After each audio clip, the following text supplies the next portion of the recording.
What happens when the person you just humiliated owns everything you see? Picture this. You're standing in the most exclusive resort on the California coast, watching a successful black woman get kicked out simply because someone decided she doesn't belong. But here's what nobody in that marble-floored lobby knows. She just bought the entire place. What you're about to hear isn't just a story about discrimination. It's about the moment when justice served itself on a silver platter and an entire system got flipped upside down in less than 10 minutes. I want you to imagine yourself in that lobby. What would you do? Would you speak up, pull out your phone, or just watch in silence? Drop a comment and tell me where you're watching from, because this story is about to change how you think about the power of perseverance forever. The late summer sun casts golden rays across the pristine white sand of Ocean View Resort, where palm trees sway gently against the backdrop of California's most exclusive coastline. This isn't just any resort. It's the kind of place where celebrities escape paparazzi, where Fortune 500 CEOs close billion-dollar deals over champagne, and where a single night costs more than most people's monthly salary. The lobby gleams with Italian marble. Crystal chandeliers catch the afternoon light, and floor-to-ceiling windows frame the Pacific Ocean like a living postcard. The air itself seems to cost money here. Valets in crisp white uniforms glide silently between Maseratis and Bentleys, while guests drift through the space with the casual confidence that comes from never having to check a price tag. The scent of imported orchids mingles with expensive perfume, and even the ice in the cocktail glasses seems to clink with a more refined sound than anywhere else on Earth. This is where senators bring their families for private vacations, where tech billionaires host intimate weddings for 300 of their closest friends, and where reservation waiting lists stretch longer than most people's mortgage terms. But for Maya Johnson, this place holds memories far different from the luxury it represents today. 25 years ago, an 8-year-old girl with pigtails and a second-hand swimsuit was escorted off this very beach by security. "This isn't a place for people like you," the guard had told her, while her mother, a hotel housekeeper working 3 jobs, held back tears and led her daughter away. That little girl made a promise that day, whispered through tears as they walked to their beat-up Honda Civic. "Mama, one day I'm gonna own this place." Maya still remembers every detail of that humiliating afternoon, the way other beachgoers stared and whispered, the security guard's hand on her shoulder, not gentle but not quite rough enough to cause a scene, the sound of her mother's heels clicking faster and faster on the pavement as they hurried away. Most vividly, she remembers the feeling of being small and powerless, of understanding for the first time that the world was divided into places where she belonged and places where she didn't. That night, her mother had sat on the edge of Maya's bed and said something that became the foundation of everything that followed. "Baby, sometimes the world tells you no, so you can learn to say yes louder." Today, Maya Johnson walks through those same glass doors, but the world doesn't know who she is yet. At 43, she's built an empire from nothing. Johnson Hospitality Group manages over 200 luxury properties across 3 continents, with a net worth that Forbes estimates at $2.3 billion. She started with a food truck outside college dormitories, saved every penny through business school, and clawed her way up through an industry that told her she didn't belong at every single step. The journey wasn't just difficult, it was deliberately obstructed. Banks refused her loans despite perfect credit and solid business plans. Suppliers charged her premium rates while offering white competitors standard pricing. Industry conferences seated her at tables in the back, introduced her as diversity initiative rather than by her credentials. She was asked to speak on panels about women in business and minority entrepreneurship, but rarely invited to discuss strategy, innovation, or the technical aspects of hospitality management, where her expertise truly shone. Each obstacle became fuel for her determination, each closed door a blueprint for the ones she would eventually force open. Her first major breakthrough came when a boutique hotel in Portland was facing bankruptcy, and the owner, desperate for cash, agreed to let Maya manage it in exchange for a percentage of profits rather than an upfront management fee. Within 18 months, she had transformed it from a failing property into the most sought-after destination in the Pacific Northwest. The success attracted attention from investors who had previously ignored her calls, and the empire began to grow from there. But success hasn't changed her core. Maya still drives her own car, still shops at Target sometimes, and still remembers what it feels like to be invisible. Today she's dressed simply, dark jeans, a crisp white t-shirt, and comfortable sneakers. Her only accessories are simple gold earrings and the kind of understated watch that only people who truly know luxury would recognize as costing more than a luxury car. She carries a worn leather bag her mother gave her for college graduation, and she wears her natural hair in a simple style that frames her face. The reason Maya is here today isn't for vacation or nostalgia, though both emotions swirl in her chest as she takes in the familiar scent of ocean breeze and expensive coffee.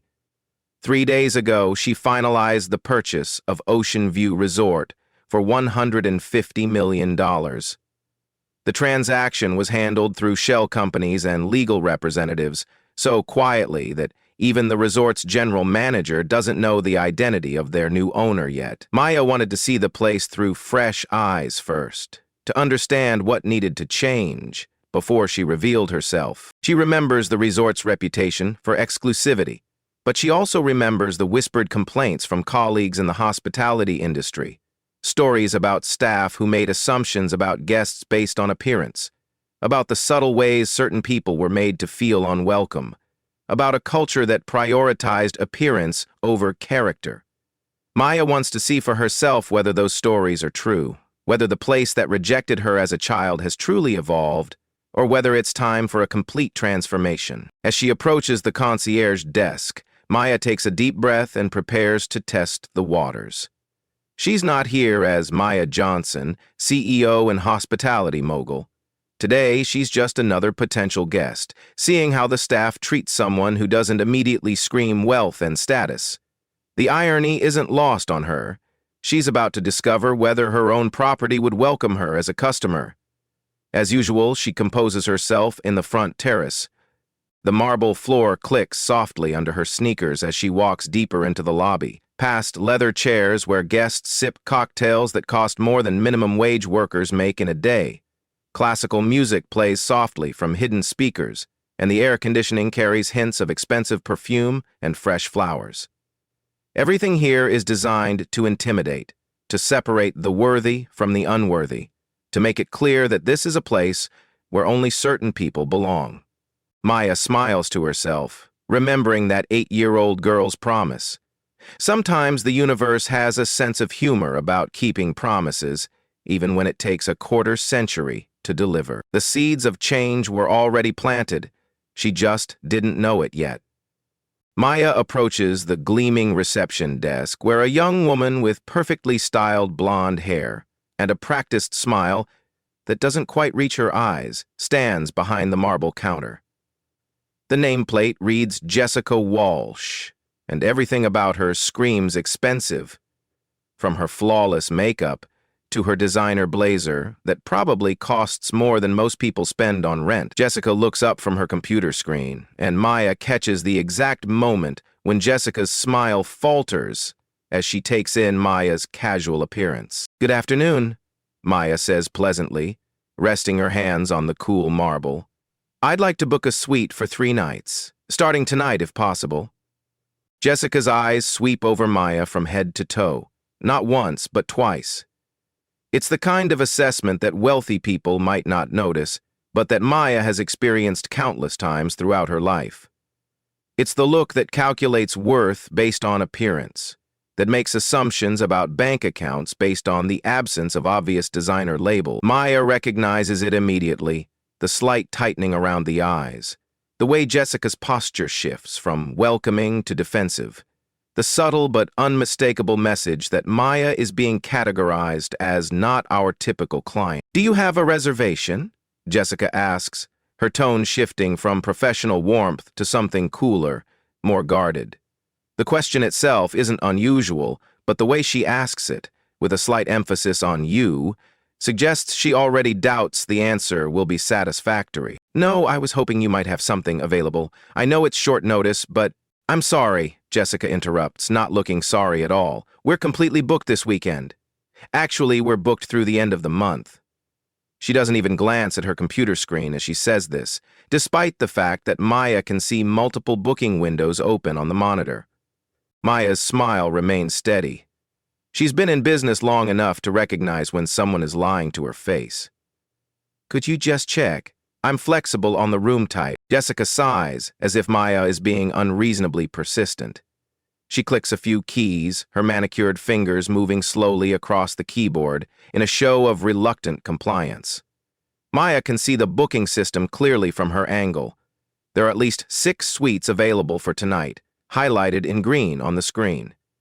Jessica's performance is so transparent, it would be almost comical if it weren't so insulting. "Like I said, nothing available. You might try the Hampton Inn about 20 minutes inland. That might be more suitable for your budget."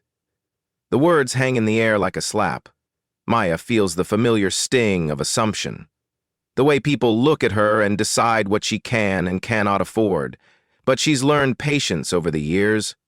Learned that sometimes giving people enough rope allows them to hang themselves. "I see," Maya says calmly.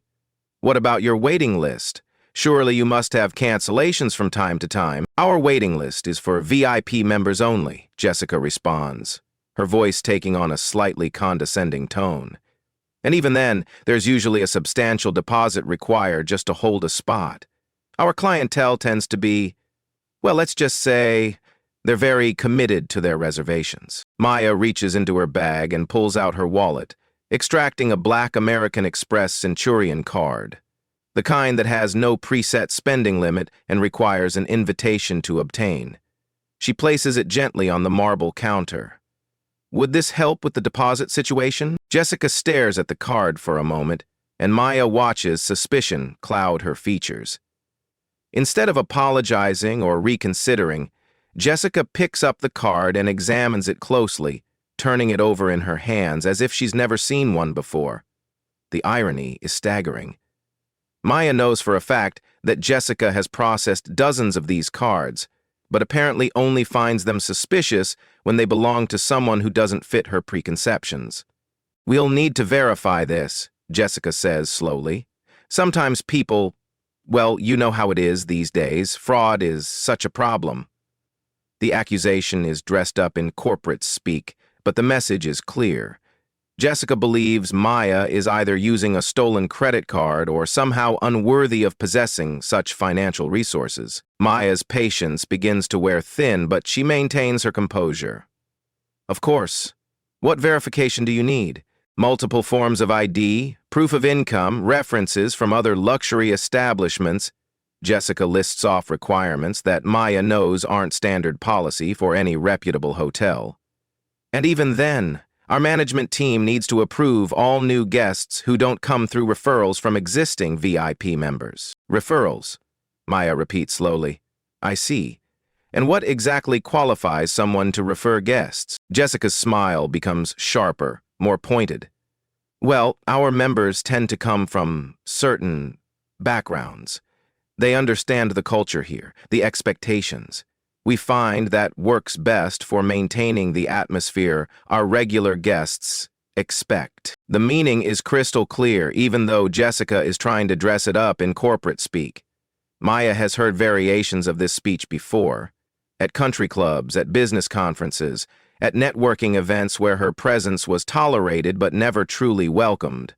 It's the language of exclusion wrapped in the silk gloves of plausible deniability. "I'm curious," Maya says, her voice remaining level despite the anger building in her chest.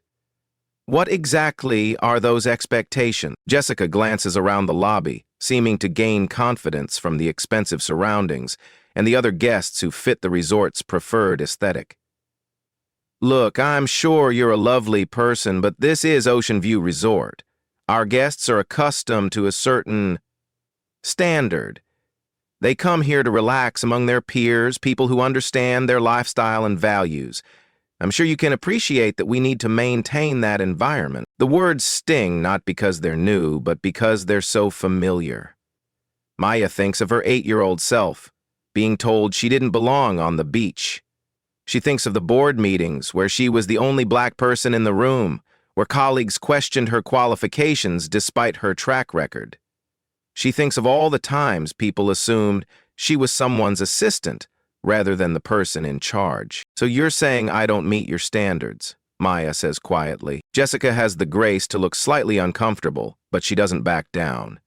I'm saying that Ocean View Resort caters to a very specific clientele, people who fit in. I'm sure you understand. The lobby seems to have grown quieter, as if other guests have started to notice the tension at the reception desk. Maya is aware of eyes on them, of phones potentially being raised to record whatever happens next.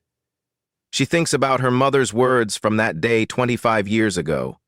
Baby, sometimes people need to learn hard lessons about judging others. Maya takes a deep breath and reaches for her phone. Some lessons are about to be learned the hard way. Maya's fingers move deliberately across her phone screen as she scrolls through her contacts.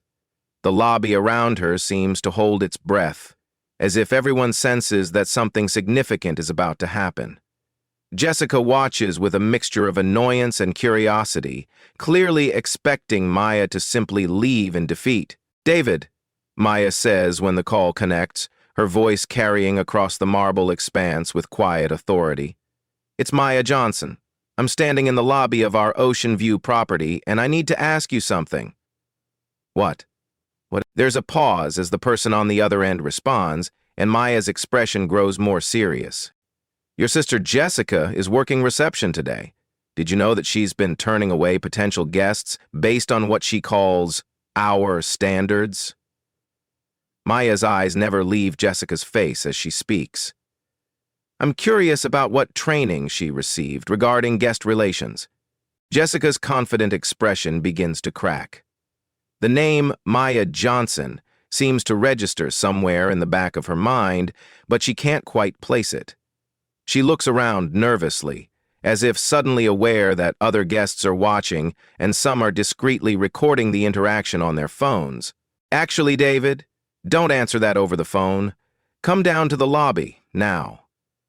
Maya ends the call and slips her phone back into her bag, then looks directly at Jessica with a smile that doesn't reach her eyes.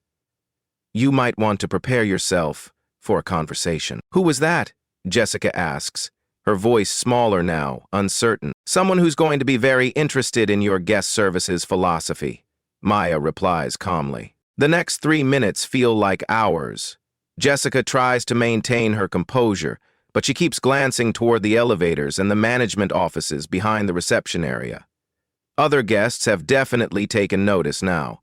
Maya can see them whispering to each other, and she catches glimpses of phone screens pointed in their direction. When the elevator doors open, a tall man in an expensive suit practically runs across the lobby, his face pale with what looks like panic. Jessica's expression changes immediately when she sees him. This is clearly her brother David, the general manager, and his obvious distress is making her realize that she might have made a serious error in judgment. Miss Johnson, David says breathlessly as he approaches, I had no idea you were planning to visit today. If I had known, Mr. Johnson, Jessica interrupts, her voice barely above a whisper. She looks between her brother and Maya, confusion and growing dread written across her features. David's face goes from pale to gray as he realizes what's happened. Jessica, this is Maya Johnson. She's the CEO of Johnson Hospitality Group, and as of 3 days ago, she's the new owner of Ocean View Resort. The words hit the lobby like a thunderclap. Jessica staggers backward, gripping the marble counter for support. The other guests, who had been pretending not to listen, are now openly staring, and Maya can hear the quiet buzz of excited whispers rippling through the space. That's impossible, Jessica whispers, but even as she says it, she's looking at Maya with new eyes, seeing things she missed before. The quiet confidence, the way Maya carries herself, the expensive watch that she dismissed as probably fake. The purchase was finalized Monday, David continues, his voice tight with barely controlled panic. The lawyers handled everything through shell companies for privacy, but Ms. Johnson owns this entire property now. Everything you see here, the building, the beach, the staff contracts, it all belongs to her. Maya watches Jessica's face cycle through disbelief, horror, and desperate calculation. She can almost see the wheels turning as Jessica tries to figure out how to salvage a situation that's already beyond repair. Miss Johnson, I had no idea, Jessica stammers. If I had known who you were, but you didn't know, Maya interrupts gently, and that's exactly the point. You made assumptions about me based on how I look, how I'm dressed, the color of my skin. You decided I didn't belong here before you knew anything about who I am or what I've accomplished. The lobby has gone completely silent now. Even the background music seems muted by the weight of the moment. Maya can see hotel staff gathering at the edges of the space, drawn by the commotion and the sight of their general manager looking like he's about to have a heart attack. Some employees look shocked. Others appear relieved, as if they'd been waiting for this moment without knowing it was coming. I want to be very clear about something, Maya continues, her voice carrying easily across the marble expanse. I didn't buy this resort to play gotcha games or to humiliate anyone. I bought it because I believe hospitality should be about welcoming people, making them feel valued and respected, regardless of what they look like or where they come from. She turns to address not just Jessica, but everyone within earshot. The guests with their phones out, the staff members watching from the sidelines, the other employees who have gathered to witness this unprecedented scene.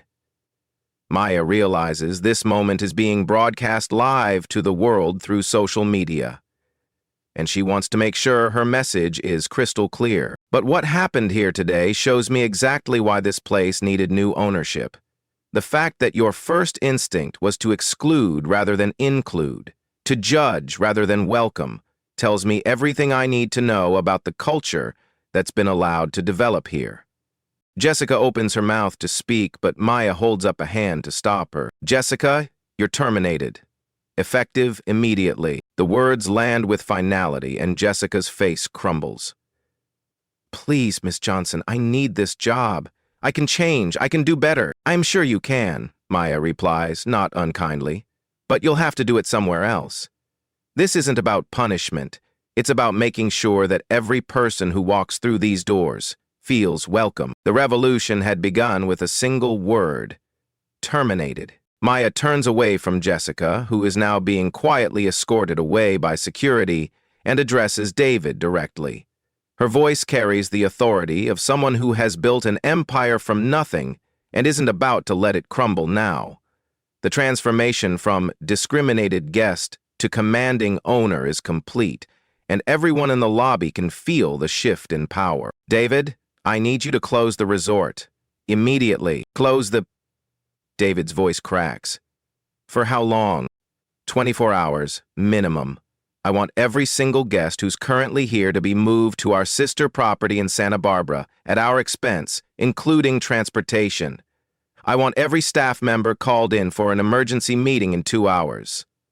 Maya's tone leaves no room for negotiation. This isn't a discussion, it's a directive, from the new owner to her employee. David nods frantically, pulling out his phone to start making calls. Maya continues, her voice gaining strength as she outlines her vision. I'm also bringing in a team from our corporate headquarters. They'll be here within 4 hours to conduct a complete audit of our guest services, our booking practices, and our staff training protocols. Anyone who has a problem with that can submit their resignation along with Jessica. The gathering crowd of employees shifts nervously, but Maya notices something else in their faces: relief. She realizes that many of them have probably witnessed or been complicit in behavior like Jessica's, not because they agreed with it, but because they felt they had no choice. The culture of discrimination had become so normalized that speaking up felt impossible, even for employees who knew it was wrong. But before we talk about what needs to change, Maya continues, raising her voice so everyone can hear, I want to tell you all why I bought this place. She walks away from the reception desk and stands in the center of the lobby, making herself visible to everyone present, guests, staff, and the people still recording on their phones. 25 years ago, I was 8 years old when security escorted me off the beach here. They told my mother and me that we didn't belong, that this wasn't a place for people like us. My mother was working 3 jobs to keep a roof over our heads, and she had saved up for months to bring me here for one afternoon. Maya's voice catches slightly, but she continues. That little girl made a promise that day. She promised that someday she would come back, and that when she did, this place would welcome everyone, not just the people who look like the guests in the old photographs hanging on these walls. She gestures around the lobby, and for the first time, Maya notices how the historical photos and artwork overwhelmingly feature white faces, how the very aesthetic of the place sends a message about who belongs and who doesn't. Starting tomorrow, we're going to implement changes that will make Ocean View Resort a model for inclusive hospitality. Every employee will undergo comprehensive bias training. We're establishing a guest advocate program where anyone who feels they've been treated unfairly can report directly to corporate. We're partnering with local community organizations to ensure our hiring practices reach beyond the usual networks. Maya pulls out her phone and opens the camera app. In fact, I'm going to make a commitment right now, live to everyone watching. She starts recording a video, speaking directly to the camera, while the lobby full of people watches in real time. My name is Maya Johnson, and I just purchased Ocean View Resort. What you may have seen in other videos taken here today is unacceptable, and it ends now. This resort will become a place that welcomes everyone with dignity and respect, regardless of their race, their gender, their sexual orientation, their religion, or their economic background. She turns the camera to show the lobby full of people. These changes start immediately. If you're a guest who has ever felt unwelcome here, I want to hear from you. If you're an employee who has witnessed discrimination, I want to speak with you. And if you're someone who thinks diversity and inclusion don't belong in hospitality, then this isn't the place for you anymore. Maya ends the recording and immediately posts it to her professional social media accounts, knowing it will be shared thousands of times within hours. She looks around the lobby one more time, taking in the faces watching her, some skeptical, some hopeful, some still processing what they've witnessed. We've upped it as closed. With a reluctant grunt, her mind peacefully wanders back to the stairs. David, she says, turning back to the general manager, I want you to personally call every guest who has made a complaint about discriminatory treatment in the past 2 years. Invite them back as our guests, full comps, whatever they need to give us another chance. That could be expensive, David says carefully. Not as expensive as having a reputation for bigotry, Maya replies firmly. Besides, I didn't buy this place to pinch pennies. I bought it to prove that doing the right thing can also be profitable. She starts walking toward the elevators, then pauses and turns back to address the assembled crowd one final time. Change is never easy, and some of you might not like what's coming. But I can promise you this, 6 months from now, you'll be proud to work here. And guests, like the little girl I used to be, will know they're welcome here. As the elevator doors close behind her, Maya allows herself a small smile. The revolution is just beginning. Sometimes the best revenge is building something better than what hurt you. 3 months later, Maya sits in the penthouse suite of Ocean View Resort, watching the sunset paint the Pacific Ocean in shades of gold and crimson. The view is spectacular, but what makes her smile isn't the beauty of the scene. It's the diversity of the families enjoying the beach below. Children of all colors build sandcastles together, while their parents relax in chairs that were once reserved for an exclusive few. The transformation has been remarkable and, frankly, more successful than even Maya had dared to hope. Guest satisfaction scores have increased by 40%, and occupancy rates are higher than they've ever been. The resort has been featured in Travel Plus Leisure as the new model for inclusive luxury, and booking requests come from families who specifically choose Ocean View because of its reputation for welcoming everyone. More importantly, the staff turnover rate has dropped to nearly zero. When people feel respected and empowered to do their jobs well, Maya has learned, they tend to stay. The financial impact has been extraordinary. Revenue is up 38% from the same period last year, driven not just by higher occupancy, but by guests who stay longer and return more frequently. The resort's social media following has exploded, with families posting photos and videos of their experiences and explicitly praising the inclusive atmosphere. Corporate retreat bookings have doubled as companies seek venues that align with their diversity and inclusion values. Maria, the new guest relations manager, knocks softly on the suite door. She's a young Latina woman who started as a housekeeper at one of Maya's other properties and worked her way up through determination and Maya's mentorship programs. Ms. Johnson, your 5 o'clock is here. Maya's 5 o'clock is a group of hospitality students from the local community college, part of the scholarship program she established using profits from Ocean View's improved performance. She makes time to meet with them personally because she remembers what it felt like to have doors closed in her face, and she's determined to hold them open for others. But before she goes downstairs, Maya takes a moment to remember. She thinks about her mother, who lived just long enough to see her daughter's first successful hotel purchase, but passed away before she could witness this particular triumph. Her mother would have loved seeing the changes at Ocean View, would have been proud to know that her daughter had turned a place of rejection into a symbol of acceptance. Maya keeps a photo of her mother on the suite's desk, not a professional portrait, but a candid shot of her laughing, while helping Maya practice a presentation for business school. It's a reminder that success means nothing if it doesn't honor the people who made it possible. She thinks about that 8-year-old girl who was told she didn't belong, who cried in the back seat of a Honda Civic and made a promise that seemed impossible at the time. That little girl could never have imagined that her humiliation would eventually become the foundation for an empire built on inclusion and respect. Sometimes the worst moments of our lives plant the seeds for our greatest triumphs. The irony isn't lost on her that Jessica's discrimination actually accelerated the changes Maya had planned to implement. By revealing the depth of the problem so publicly, Jessica had inadvertently given Maya the perfect opportunity to make a statement that resonated far beyond Ocean View Resort.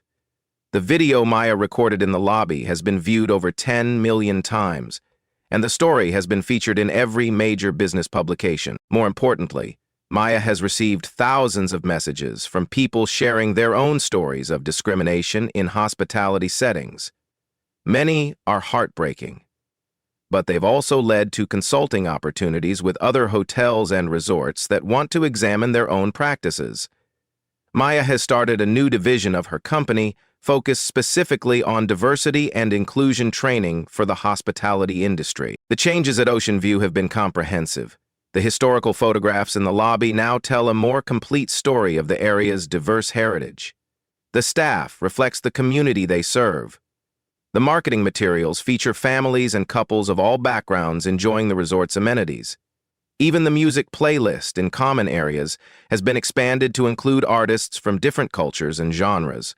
But perhaps the most meaningful change is the Maya Johnson Welcome Program, a initiative that provides free weekend stays to families who might never otherwise afford a place like Ocean View. Every month, 20 families nominated by local schools and community organizations get to experience luxury hospitality, often for the first time in their lives. Maya has personally met many of these families, and she sees herself in the wide eyes of children who can't believe they're allowed to use the same pool, eat at the same restaurants, and sleep in the same beds as the wealthy guests they've only seen on television. These children leave with more than just memories. They leave with an expanded sense of what's possible for their own futures. As she prepares to head downstairs to meet with the scholarship students, Maya catches her reflection in the suite's floor-to-ceiling windows. She's wearing a simple black dress and the same gold earrings she had on that day 3 months ago, but everything else has changed. The woman looking back at her isn't the one who walked into the lobby expecting to be treated poorly. She's someone who proved that sometimes the best response to discrimination is systematic, comprehensive change. The elevator ride down gives Maya time to think about what she'll tell the students. She always shares the story of Ocean View with them, not because she enjoys reliving the painful parts, but because she wants them to understand that barriers are often just opportunities in disguise. Every door that was slammed in her face taught her something about what needed to be different when she finally got the power to make changes. When the elevator opens into the lobby, Maya sees Maria talking with a group of young people who look nervous and excited. These are tomorrow's hotel managers, event planners, and hospitality entrepreneurs. Some of them probably have stories similar to Maya's, moments when they were made to feel like they didn't belong in spaces they dreamed of joining. "Welcome to Ocean View," Maya says as she approaches the group, and she means it in every possible way. "I'm Maya Johnson, and I'm excited to hear about your dreams for the future of hospitality." As she shakes hands with each student, Maya notices something that fills her with quiet pride. They represent every background, every ethnicity, every economic level, and they're here because they've earned it, through talent and hard work, not because of what they look like or who their families are. Later that evening, after the students have left inspired and energized, Maya returns to the penthouse suite.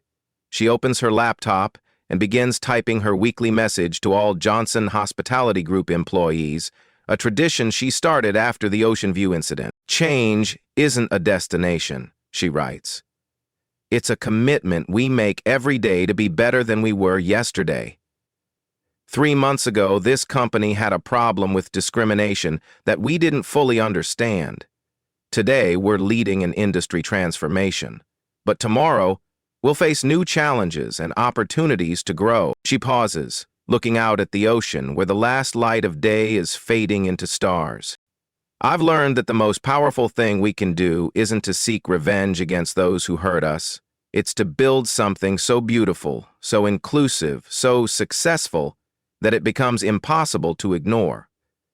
Every guest who feels welcomed here, every employee who feels valued and respected, every child who leaves our resorts believing they can achieve anything, that's how we change the world." Maya closes the laptop and steps onto the balcony, breathing in the ocean air. Tomorrow will bring new challenges, new opportunities to prove that doing the right thing and building a profitable business aren't mutually exclusive goals. But tonight, she allows herself to feel the satisfaction of a promise kept and a wrong made right. Somewhere in the distance, she can hear the laughter of families enjoying their evening on the beach. Families who know they belong here not because of what they look like or how much money they have, but simply because they're human beings, deserving of respect and dignity. Sometimes the little girl who gets turned away grows up to own the whole world.